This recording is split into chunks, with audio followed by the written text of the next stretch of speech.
El refrán de güey. Según te curas, asina duras.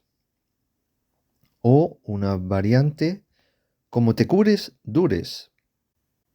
Este refrán anima a mirar per uno mismo, a cuidarse y comprender el proceso de la curación.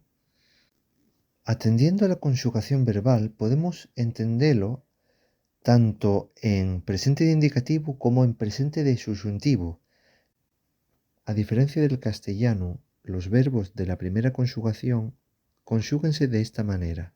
En indicativo: curo, cures, cura, curamos, curáis, curen. Y en subjuntivo del presente: cure, cures o curas, cure, curemos, curéis, curen, curan. De esta manera, en subjuntivo, estos refranes pues amuesen la posibilidad, un consejo o una sugerencia para la vida. ¿Qué te parece las frases de güey?